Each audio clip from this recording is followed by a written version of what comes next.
It's your voice, your future. Tonight, live from the College of Charleston, it's the 2018 Gubernatorial Primary Debate, brought to you by ABC News 4, WPDE News Channel 15, Watch Fox, WLOS News 13, WMYA, and the College of Charleston. Tonight's debate is sponsored by the South Carolina Coalition for Voter Participation, the state's largest nonpartisan political education organization. Please welcome tonight's moderator, Tessa Spencer Adams.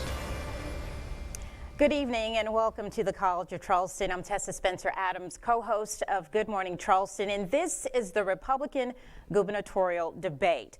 Now, absent this evening is Governor Henry McMaster, whom we repeatedly invited to be a part of this event, but he declined. This is what the governor had to say. The Republican Party has agreed to sponsor 2 debates, and those are the ones that my campaign's agreed to will participate in. Now, tonight's participants who are here have agreed on a format which is as follows. A candidate is permitted 60 seconds to answer each question.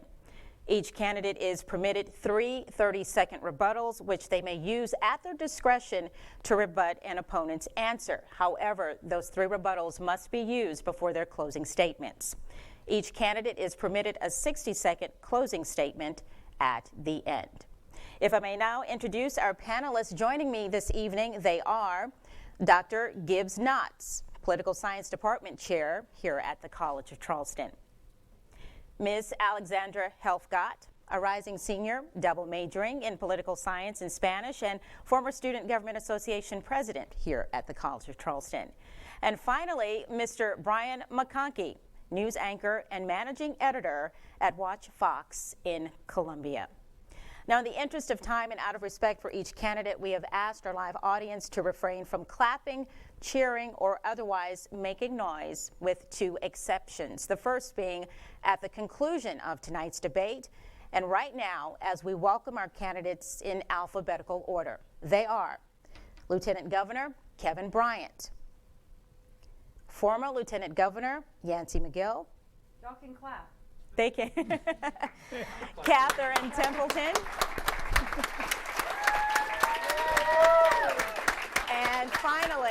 and finally, John Warren. Again, the last podium that we have is vacant, as Governor Henry McMaster has declined our invitation to be here tonight. Now, with that said, it's time to get started. We'll ask that you not boo, please. Thank you. Gibbs is going to start us off. The first question will be going to Mr. Bryant. Thank you, Tessa. We just learned that the Wando Bridge is going to be closed for at least 4 weeks. Governor McMaster was actually in Mount Pleasant today to give a briefing on the bridge. How could something like this happen? What would you do as governor to improve South Carolina's infrastructure? Thank you, Gibbs. That's a very important question. In healthcare, we talk about acute problems and chronic problems. The acute problem is that the bridge is closed and is going to be repaired. And I'm very, very grateful that nobody was injured and we didn't have a collapse, and I'm thankful that the DOT engineers found that. The chronic problem is the structure of the DOT. The structure of the DOT is such that the taxpayers of this state do not know who to hold accountable.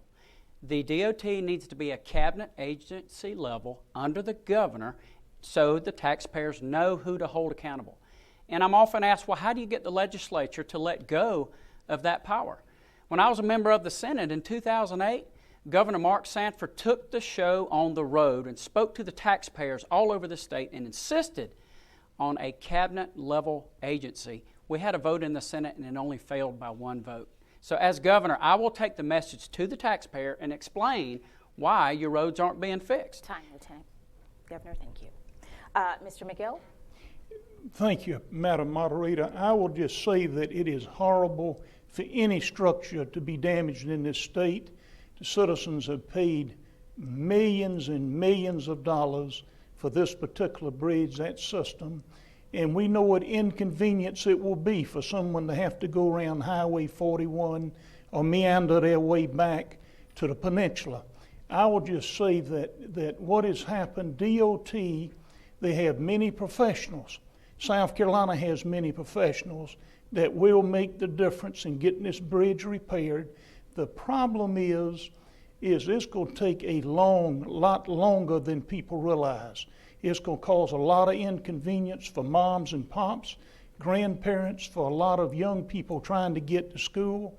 But I can tell you that I agree with what the Lieutenant Governor has said, that inexcusable in the construction stage, we don't understand why this occurred. Time, Mr. McGill. Thank you. Thank you. Ms. Templeton. So Monday, or yesterday, I guess, McCabe's bus, which goes 10 miles from our house to her school, arrived at school around 9:30. This morning, my husband left at 7 o'clock in the morning and drove 4 miles and got to school 45 minutes later. And we have 4 weeks of that at least. You know, since Governor Henry McMaster has been the governor, there have been at least 82 inspections, once a week, on this bridge. Once a week, the Department of Transportation's been watching it. And now it's broken, and we're going to have to wait to talk about how we're going to fix it, and it's probably going to take about 4 more weeks. I would venture a guess that if the bricks of the State House were crumbling, they wouldn't walk outside for the last 82 weeks and watch it crumble. They would fix it. It's a bigger problem. The governor of South Carolina is not in charge of two of the biggest issues in this state, roads and education. Right now, it is a corrupt system where the commissioners are self-dealing. Time, and Templeton. I'll get back to corruption later. Okay, thank you. Mr. Warren. The DOT problem is an example of what happens when career politicians and government insiders control things in South Carolina. It's abysmal. People should not have to stand in traffic and miss time with their families because the DOT is incapable of providing quality roads and infrastructure for all the citizens of South Carolina. What I would like to do is bring business solutions to this problem. Number one, we do need to make it a cabinet level position. It needs to be accountable to the governor. If you want a continuation of the roads right now, continue the way it is. But what we need to do, make it a cabinet level position. We also need to get rid of a lot of the bureaucracy within DOT. We need to roll the DOT commission and do away with that. We also need to roll the State Infrastructure Bank into DOT. That is a way that we can bring true conservative business-like principles to complex problems, and that's what I'm going to do as governor. Thank you, Mr. Warren. And Lieutenant Governor Bryant would like to rebuttal. Thank you. I would just like to add that I agree with what's being said up here, but as the podium down there is absent, so was the governor absent during the gas tax debate. Had he told the taxpayers, this is how we fix the roads, make it a cabinet level agency. I want every person, when they get stuck on the Ravenel Bridge, that's probably why this room is half empty, to insist, to call your legislature. Tell them to make it a cabinet level agency. I've got friends that's a teacher. Her commute turned from 20 minutes to over an hour and a half now because of the closure. Time. Thank you very much. You do have 2 rebuttals left. Our next question, Alexandra will pose to Mr. McGill. In the last year, we've had one of the deadliest prison riots in South Carolina history, a high-profile escape that led to a nationwide manhunt, and more than a dozen corrections employees arrested on federal charges. Who should be held accountable, and what can be done to improve the situation? The buck stops with the executive branch, the governor of this state. I know that Brian Sterling is the director of corrections, who is very academic and he understands the correction system. But the fact of the matter is, a lot of these correctional guards are underpaid. They're underpaid. It's hard to find many guards to take vacancies when they get opened. But I'm of the opinion that we live in a budget of $28 billion a year. Every year as that process starts, there are funds that are available to pay these correction officers and to put more members on the job. That's the way that you got to work that system to make it work. I was over at CCI on the outside talking with some of the people, and I can tell you now that the issue is additional protection guards in those facilities. Time. Thank you. Ms. Templeton. We have to treat criminals like criminals. It's that simple. Right now, we have prisoners jumping the fence and rioting and calling their buddies on their cell phones so that they can come pick them up and take them to Texas We lost a fellow to Texas last July. We also have to make sure that the prisoners that are there are serving their sentences, the full sentence. Down here in the Low Country a few months ago, a man got out of prison 3 weeks early. That's just the normal course. Came down, invaded one of our homes, beat one of our mothers, took one of our toddlers, and has now been accused, it's alleged, that he sexually violated that child. We have got to hold our governor accountable. This is one that is directly related to the governor of South Carolina. Why aren't we jamming the cell phones? You know, when I'm your governor, I'll jam the cell phones on day one, and I won't worry about what the federal bureaucrats who are lobbied by the cell phone lobby, who are also contributing to Henry McMaster's campaign. I'm not going to worry about what they say. South Carolina's safety first. It's that simple. Time, Ms. Templeton. Thank you. Mr. Warren? Again, we need to bring conservative business solutions to a complex problem. I put forth an accountability plan about 3 weeks ago prior to the prison riots, and what we called for was using common sense to combine some of the state agencies. Two of the state agencies that we wanted to combine were the Department of Corrections along with PPP, which is the Pardons and Paroles Department. If you combine those two departments, the taxpayers would immediately save $2.8 million. What can you do with that $2.8 million? The first thing that you should do, you should hire more corrections officers. Second, you should pay them more. Right now, a corrections officer starts at $25,000, just above the poverty line, and we have 170% turnover as a result. Number three, we need to train them better. We need to treat them as law enforcement officers, and they need to go through the statewide police academy. Those are quality business solutions to a complex problem, and that's what I will do as governor. Thank you, Mr. Bryant. Our next question will be posed by Brian, and we'll start with... Oh, I'm sorry. My turn. I'm sorry, yes. Forgive me, Mr. Bryant. No problem, no problem. And you call me Mr. Bryant, I'll tell Daddy you said hello when I get home. I've sponsored legislation to merge these agencies that Mr. Warren referred to. And you're not going to hear me talk about spending taxpayer dollars very often, but I will on the Department of Corrections. We're the least funded Department of Corrections in the country. And as like it's been said, what folks do is they'll get the training and get qualified as a law enforcement officer. They'll go to the Department of Corrections, and then they'll find a better opportunity in another agency or another state. And I don't blame them for doing that, but we've got to pay these law enforcement officers who are putting their lives on the line to protect us. And also, waiting on the federal government for permission to jam the cell phones like the governor has suggested, that's laughable. We got to protect South Carolinians, and like Catherine said, who cares what Washington says? We got to jam those cell phones. All right, thank you. Now, Brian has the next question and will be posed to Ms. Templeton. President Trump has played a role in this primary process by endorsing Governor McMaster. In your estimation, what is Mr. Trump doing well as president, and where could he improve as a leader? I very much support President Trump. I think most of South Carolina does, and was actually honored when he called me to Trump Tower when he was still president-elect and interviewed me to be Secretary of Labor. When I was up there, his team called me a triple threat, and I'm not sure if it was because when I was in South Carolina, I was a conservative reformer who actually fired 100 entrenched bureaucrats, actually cut $68 million in wasteful spending for our taxpayers, actually went 3 for 3 against the Obama administration, which I think is probably very popular with our president, or if it's because I brought 7,500 Boeing jobs to South Carolina. Regardless of the reason, the triple threat I'd like to believe is because I'm a mother and a fighter, and I can't be bought. And so I support President Trump in all of those things. You know, President Trump is good for South Carolina, and we need a conservative buzzsaw governor who's going to make sure that we keep President Trump's promises here in South Carolina. That's why we've got to have a conservative outsider just like him. Time. Thank you very much. Mr. Warren? I wake up every day, and I am so thankful that Hillary Clinton is not our president. And I think everyone in South Carolina agrees with me. President Trump has done an amazing job of bringing real change to the swamp in D.C. I think some of the things that he's accomplished have been amazing. He's gotten a very conservative Supreme Court justice through.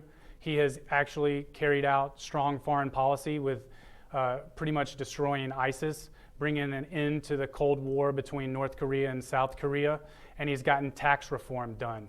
If you look at all of the candidates I am the only one that has a similar resume to Donald Trump. I've been successful in business. I've created hundreds of jobs. We need a true conservative outsider to bring real change to Columbia, and that's what I'm going to do. Lieutenant Governor? Thank you.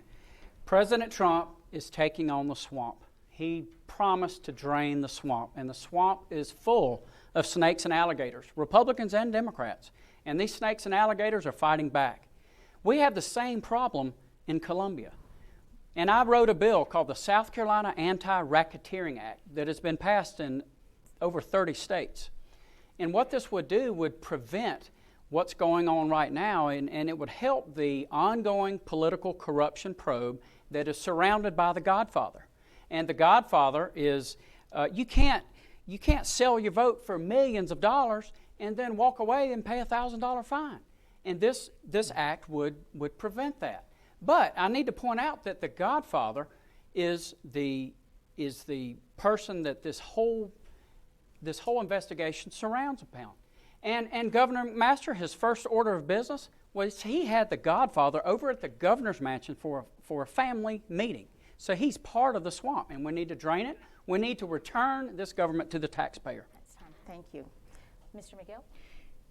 Thank you. That's a great question, and I can tell you that our president, President Trump, said he would disclose, he would have fiscal accountability, he would grow the economy, you would see this unemployment rate drop.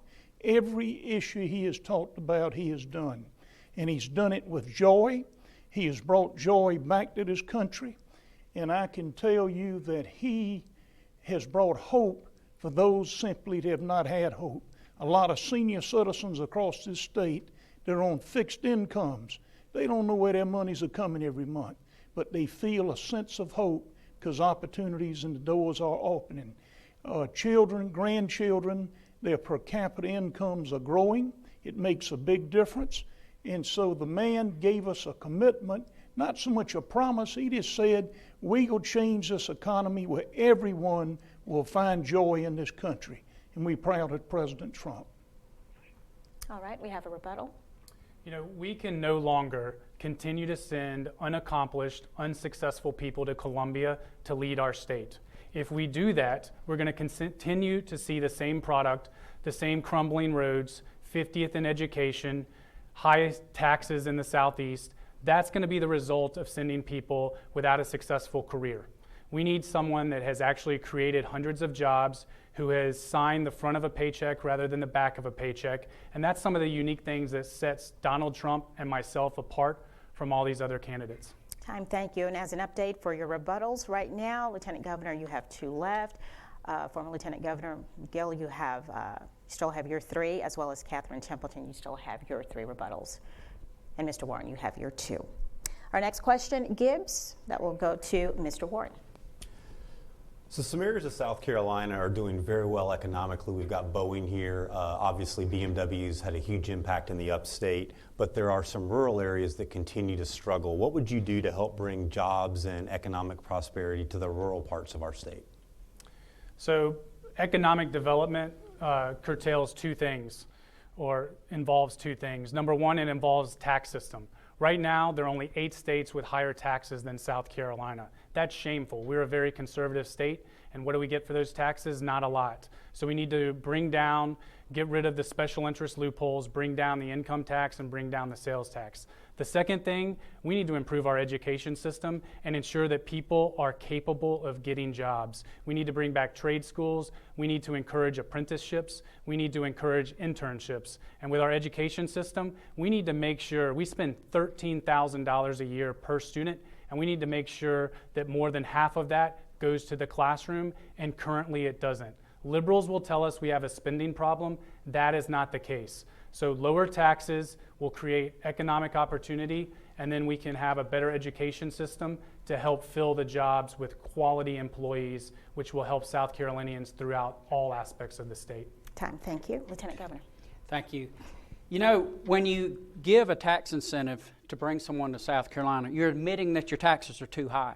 States like Texas, who don't have an income tax, people flock to Texas to do business. So we need to eliminate the income tax, and we need to stop micromanaging small business. I have a small business myself, and I spent 2 hours just the other day filling out paperwork and red tape, and it's just very expensive on our small businesses, and the small businesses don't get all these incentives to stay here. And I'm going to have the same answer probably to a lot of the questions, is a free market. We don't have a free market in South Carolina. We pick winners and losers. But when we have a free market and we let free market consumer choice drive our economy, and when we eliminate the income tax and put money in the pockets of consumers, that's the best thing we can do to spur our economy, is leave money in your pockets and you choose how you spend it instead of the tax collectors and the special interest and the trough dwellers spending it in Columbia. Thank you. Mr. McGill. Thank you. Boeing and incentives received close to $1 billion. BMW, when it located in South Carolina up in the Greer area, Spartanburg area, they received somewhere in the neighborhood of a little under $300 million. If you go to the upper part of the state and you look at BMW, you'll see 8 million square feet sitting on the ground across from the inland port that was built not long ago. And I also can tell you that BMW also is building a $1 million square foot, really a million square foot, millions and millions of dollars, but 1 million square feet on the ground located at the inland port. The inland port is great because a lot of states will feed in. It will take these tractor trailers off of the highway, and it will help by rail to bring these vehicles in that exported all the time. I will tell you, we were in Dillon a few days ago where they just completed their inland port, and the same protocol is being put in place. The answer to the, excuse me, yes. Time. Thank you. Yes. Ms. Templeton. Thank you. I was one of the first people Governor Nikki Haley asked to help her make it a great day in South Carolina. When she was selling our state and bringing in all of this resource and all of this talent, I was one of the business people that she asked to stand behind her and back up what she was selling. Now we've brought in all of these jobs, but our people have to take our jobs. And so we have to prepare South Carolinians to take the jobs that we've brought in. That means we bring SHOP back. When I grew up in public schools in South Carolina, you could graduate with a technical degree. You could go and actually support yourself when you graduated from high school. You know, my grandfather was a plumber, and he did really well by 5 children. And I don't know when that stopped becoming honorable. So we have to make sure, especially in our rural communities, that the children that we are bringing up for that $13,000 per student are actually being educated and ready to take our jobs. That's how we succeed in South Carolina. And now, having been in the front seat in Columbia with Governor Haley, I know that we're going to get to the corruption again. Can I have my 30 seconds now, or do I have to wait? Yeah, sure. Okay, I want to finish that because this is important. I can't unsee what I saw in Columbia, but I can undo it. And right now, we do have a spending problem. That money that is going to our students, or our schools, is not going to our students. We have over 10 districts right now in South Carolina with only 1,000 students in them, but they have a full complement of bureaucrats and administrators that our money is going to. We've got to get the money to the children, got to give the power back to the parents to choose their schools, and let the teachers teach so that our kids can all take these jobs in these rural counties. Time. Thank you. Our next question, Alexandra, posing it to Lieutenant Governor Bryant. In light of the Me Too movement and the national conversation about sexual harassment, what are adequate protections for women in the workplace? Well, I'll tell you what we do in our pharmacy and what needs to be policy. It's not complicated. Keep your mouth shut and keep your hands to yourself. I've thrown customers out of my drugstore for saying things and doing things inappropriate to our employees. I was the first elected official to call for the resignation of the sheriff in Greenville County for using his position. Law enforcement is supposed to protect us from predators, and he was a predator himself. So the main thing we need to do is encourage these victims to come forward and applaud their courage for coming forward and telling their stories. Criminal domestic violence in this state, we saw some little bit of reform in South Carolina, but not very much. Ray Rice, who beat his girlfriend half to death in South Carolina, that would have been a misdemeanor. that would have been a misdemeanor. And we did have 1, 2, and 3 categories of criminal domestic violence, but it is just absurd that if someone beats someone half to death, that it's not a felony. Thank you. Mr. McGill. Thank you. Criminal domestic violence in any of these 46 counties in South Carolina is totally unacceptable. Biblically speaking, it is about what we learn religiously, whether it be in a synagogue or whether it be in a regular church of one's choice, but the fact remains the golden rule, do unto others as you'd want them to do unto you. It's well said. And I can tell you that in this state that you won't find any love from the executive branch for anybody who abuses a lady, a child, or anyone. That simply is unacceptable. I would like to finish one thing off, though. When I talked about that job issue, we have so many people in this state that are unskilled versus the skilled worker.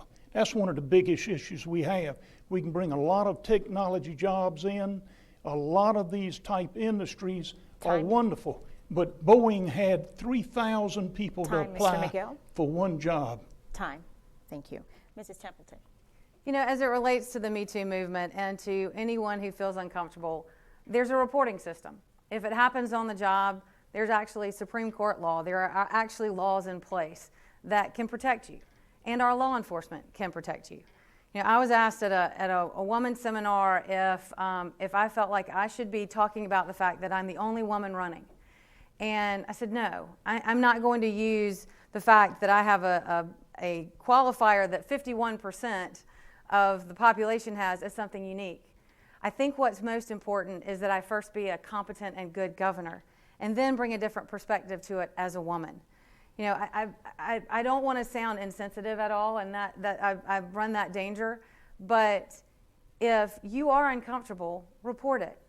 This Me Too movement seems to have turned into this dramatic liberal, viral, deal that, 30 years later, something happened to you, and now you're talking about it because it's popular.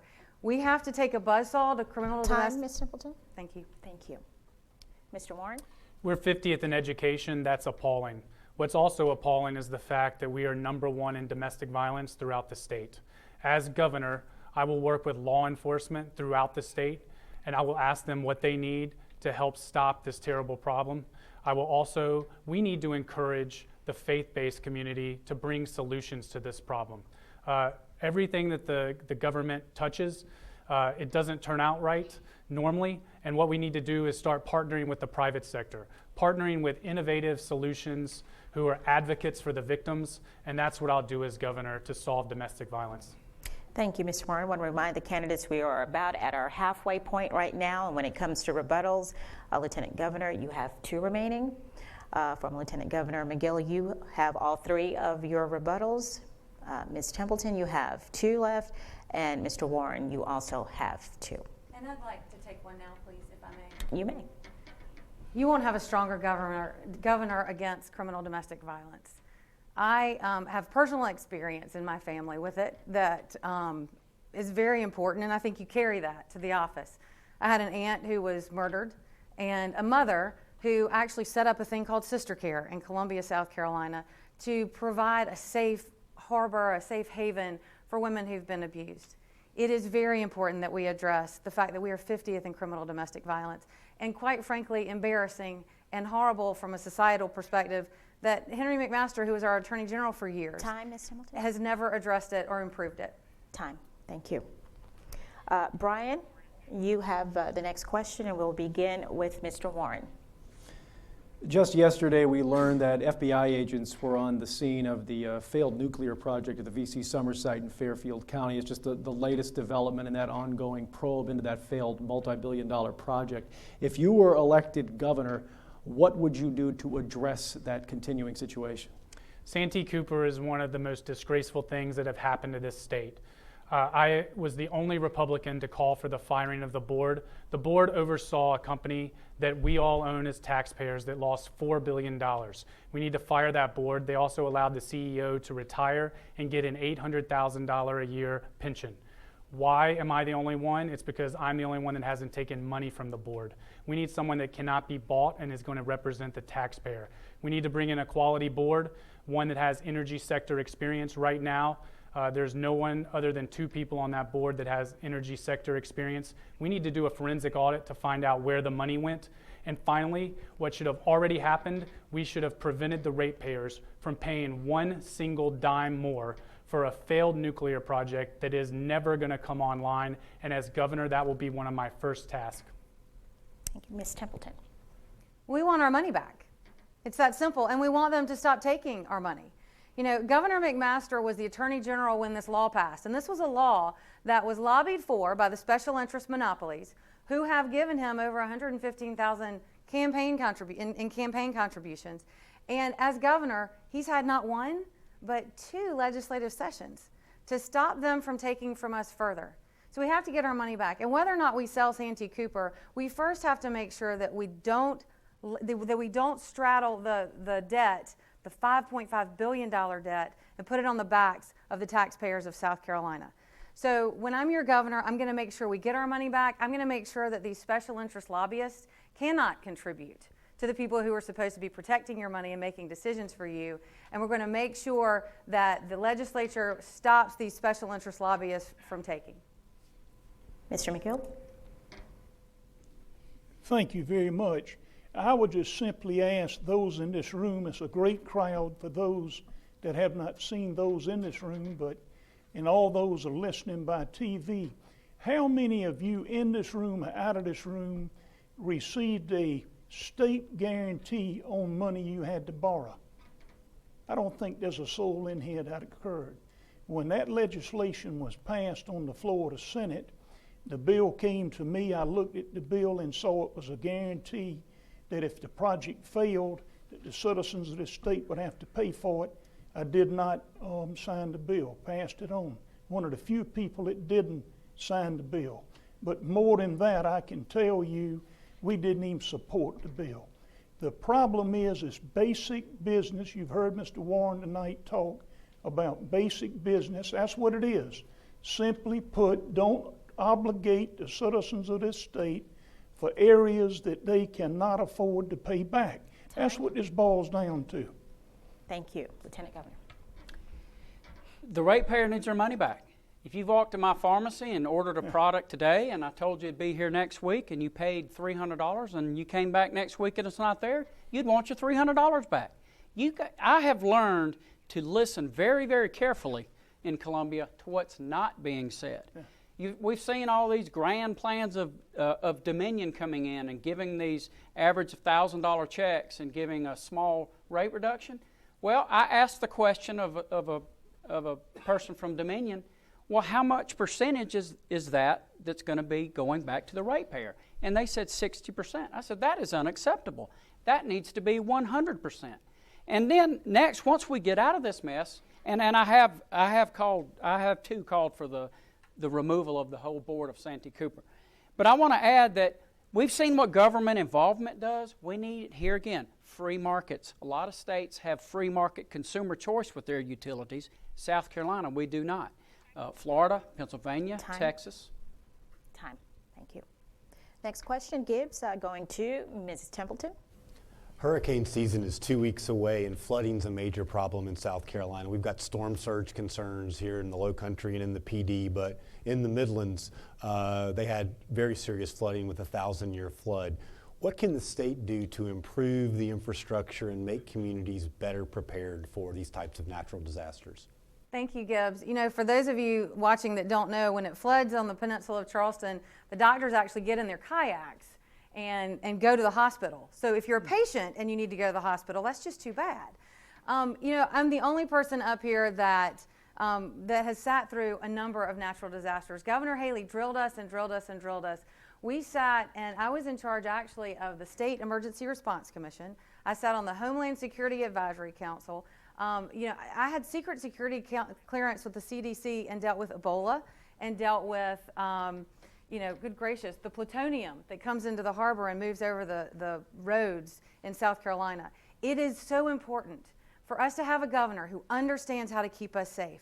It is so important For us to have a governor who's actually been one of us and worked, I used to rotate shifts and actually had a real job, but I've never run before, and I've gotten all of this 4 years of on-the-job training and experience, knowing what didn't happen to you today. And what didn't happen to you today sometimes is the most important thing. Time. Thank you. Mr. McGill? Mr. McGill? Thank you very much. I would just say that state government sometimes is pictured as very little money. This state's awash in money. It has money. I chaired on Senate Finance 26 state agency budgets. One was Catherine's budget. She never came in looking for all this big wad of money. She was very fiscally conservative. She would not spend the money other than what she had allocated. But a lot of agencies come in and they ask for big bucks, millions.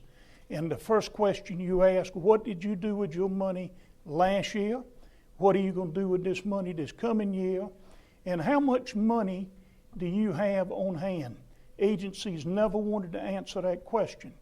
There are agencies in this state that are so awash in money, they don't need to come back for years. If anything, we need to see a 5-7% reduction in those particular agencies.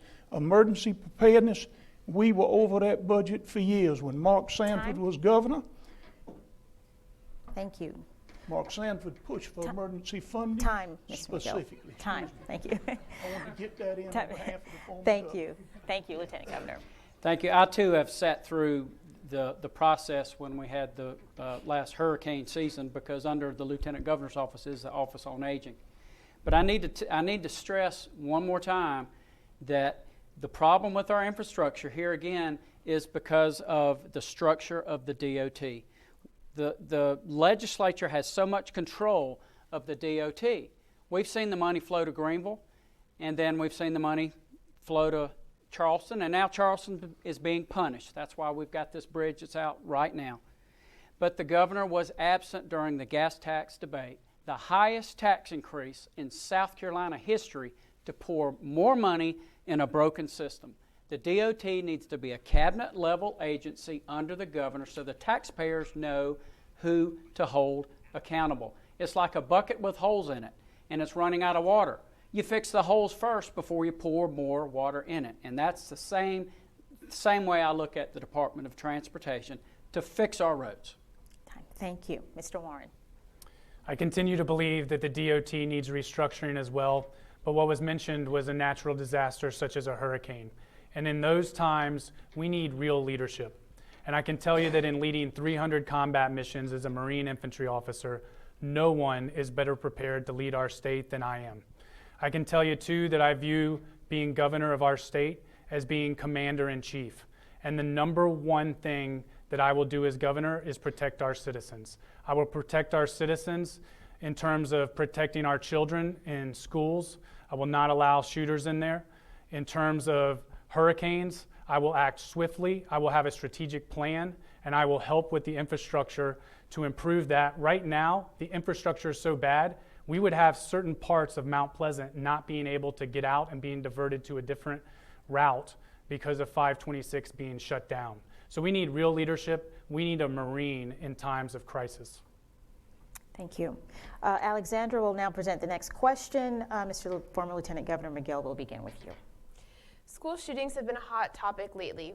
Republicans have typically sided with the NRA, favoring mental health solutions over gun control. Where do you come down on this issue? I totally support the Second Amendment.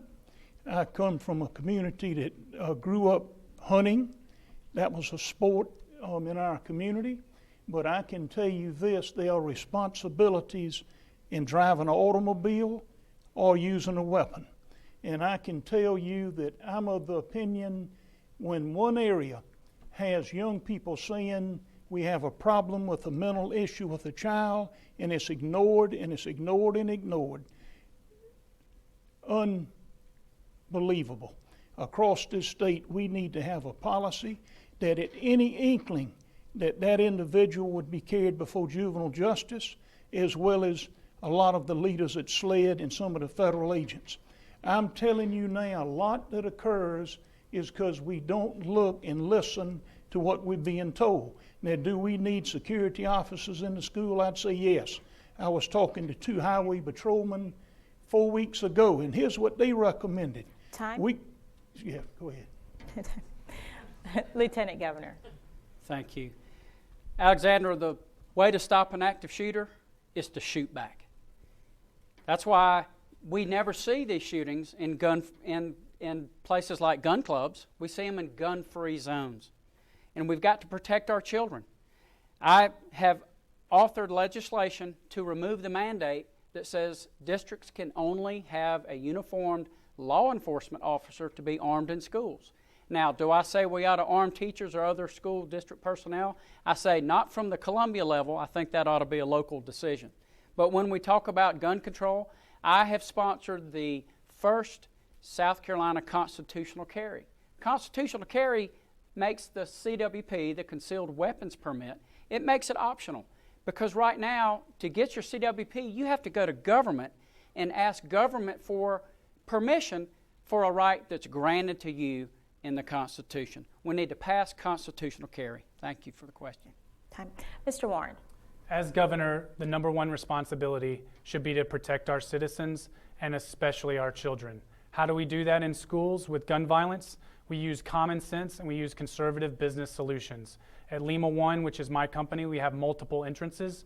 But if you're a guest, you can only enter in one location, and that's the main entrance. And in our schools, it should be the same way. That is very outdated technology that is not hard to mimic. So one entrance, and there should be an armed guard at that entrance. And that will offer a lot of deterrence. You know, liberals want to trample the Constitution. I fought to uphold the Constitution as a Marine officer, and I will not allow the Second Amendment to be trampled. We have to protect it. We have to guard it. If more gun legislation was the answer, then Chicago would be the safest city in the world. Instead, it's one of the most dangerous cities. And as governor, I will protect our children and I will protect gun rights. Mrs. Templeton. I believe in our God-given right to protect ourselves and defend our families. And of course, our constitutional right to bear arms.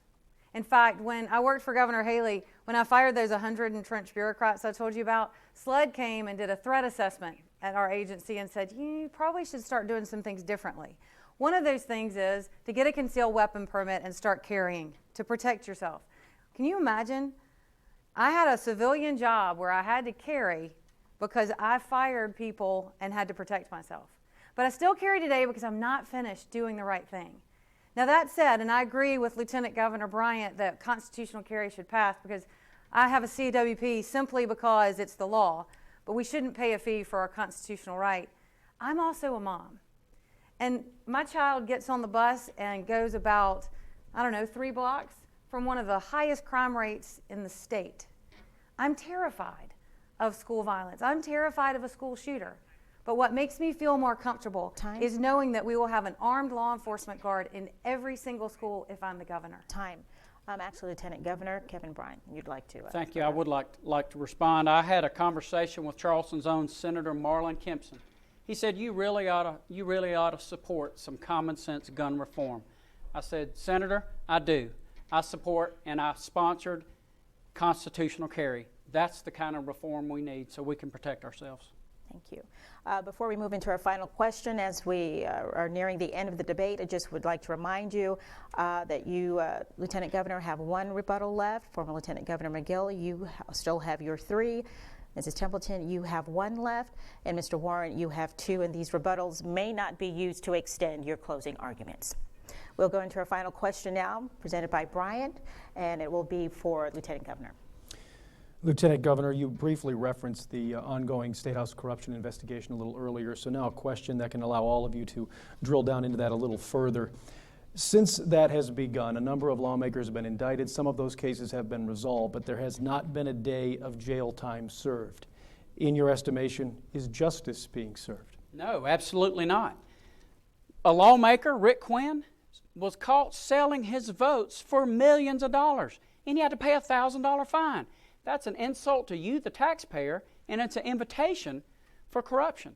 That's why I wrote a bill, the South Carolina Anti-Racketeering Act, that would apply justice in this type of corruption.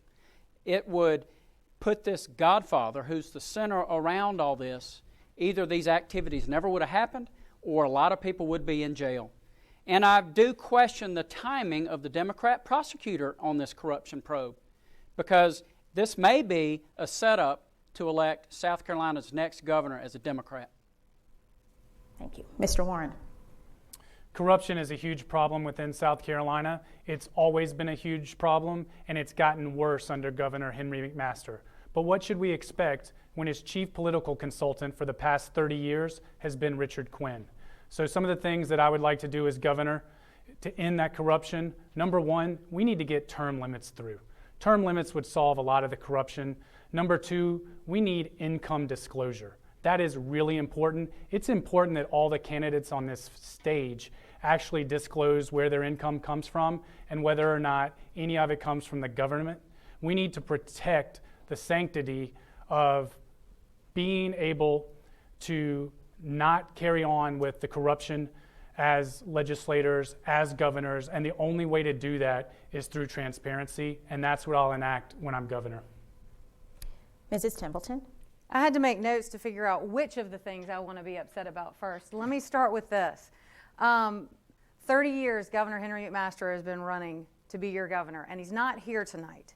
And I don't know why he's not here tonight. It's inexcusable because we've never elected him, much like everyone on this stage. None of us have been elected to governor, and that includes Henry McMaster. Instead of being here to face questions about whether or not he could be indicted, whether or not we're going to elect him and then he's in the general and we hand the state over to Democrats, or what I'd like to ask him personally is why he put up an ad. I don't know if y'all have seen it, but an ad went up yesterday that was completely a lie. And you know what never happens in politics? The lies never come down, but even the liberal media saw that it was a lie. And so stations have taken down the PAC for Henry McMaster. They've taken down his ads. Some of them won't even put him up because people who are in power in Columbia, South Carolina will do absolutely anything to hold on to it. Time. Thank you. Mr. McGill. Thank you. Corruption comes from having money laid out on the counter, up on the shelf. I've shared with you earlier that this state is awash in money. It has a AA, AAA credit rating. That doesn't just happen. It's 1 out of 8 states out of 50 that has a AA, AAA credit rating. I can tell you now that from year to year, agencies carry money forward. And I can tell you what has got to happen. We elected governor, we're going to bring in a new fleet of CPAs. The old ones are not going to like it. But we're going to find out where that money is located, and we're going to disclose it. Nikki Haley tried to do it. Mark Sanford tried to do it. It's time now we do it. We need to disclose where those dollars are so you'll know for once and for all DOT is loaded with money. All these agencies are. I will just tell you this. I was on city council, wanted to see change. I ran for mayor and we saw change. I was in that Senate for a while and we now want to seek the governorship to disclose. Time, Mr. McGill. We are running short on time. Lieutenant Governor, you wish to do your rebuttal? I would like to. In Charleston, several years ago, we had a Charleston massacre. We didn't have any riots. We didn't have any burnings. We actually saw family members of one of the victims go to Dylan Roof's first hearing and offer their forgiveness and share the love of Christ with that racist murderer. That kind of character and integrity is not reflected in the corrupt State House. It is time to restore integrity in the State House and return the South Carolina government back to the taxpayer. Time. Thank you, Lieutenant Governor. Mr. Warren. We can talk corruption all day long, but we have to have a governor that's going to have a clear plan on how to get legislation passed. And the way to get legislation passed is to systematically target those state reps and state senators who do not want to go along with the conservative reform agenda. I will find quality candidates to run against them. I will help them get financing, and I will campaign with them. And that is the way that we change the entire legislature. And when we do that, then we can enact real reforms. We can stop with the corruption, and that's what I'll do as governor. Time? Very quickly, please. Thank you. Governor Haley tried to do that, and it's a great idea, except that that's the difference between having ideas about running government and actually having seen it up close and personal. We have to have term limits, and we have to put them in the Constitution so they can't turn them over. We have to make sure that our legislators stop appointing their sons and daughters and cousins and aunts to take state contracts. If we elect you to be in charge of our money, you can't have any of it for yourself. And when I'm the governor, the South Carolina legislature will have to do the people's business in the light of day. Thank you, Mrs. Templeton. Earlier this evening, the campaigns drew cards to determine the order of closing remarks, and because we've gone over with the rebuttal times, in the essence of time, we will now cut that down to 30 seconds. Former Lieutenant Governor McGill. Thank you, ma'am. Thank you for each of you being here tonight. Certainly thanks to the president of this institution and all the administrative folks, and especially the students. We got an important few years in front of us, and it will be a lifetime. We have got to disclose to the public the actual dollars that are sitting on the shelves. I've said that over and over. The way you do it, you've got to be able to count 170 votes in that House and Senate, which we are more than qualified to do, and you have got to be able to win the support to pass it. Thank you, Mr. McGill. Mrs. Templeton. South Carolina is one of the most conservative states in the nation, but the good old boys are in charge. South Carolinians used to be able to afford a John boat and a week at the beach, and now they can't afford groceries or the light bill.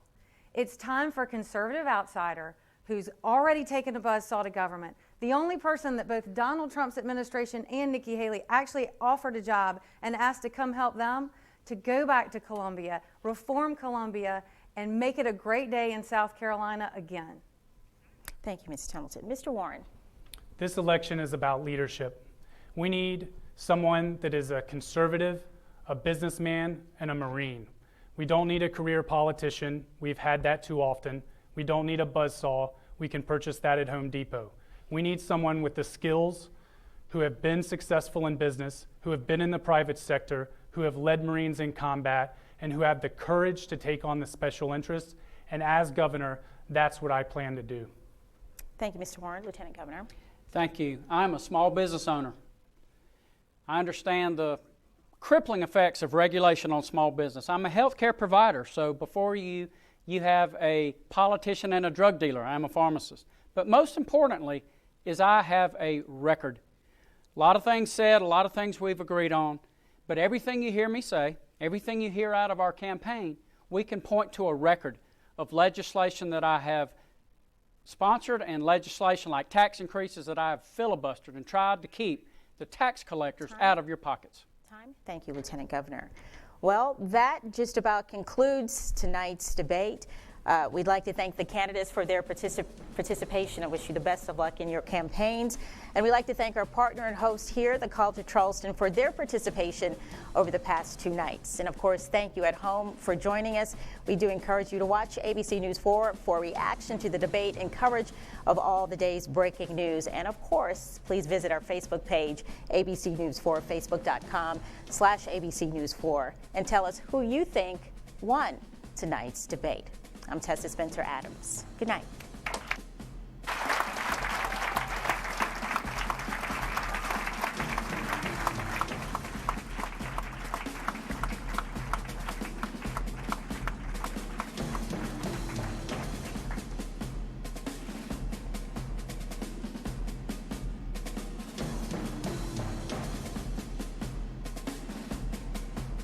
Tonight's debate is sponsored by the South Carolina Coalition for Voter Participation. You can reach them at 833-348-7350 or like us on Facebook.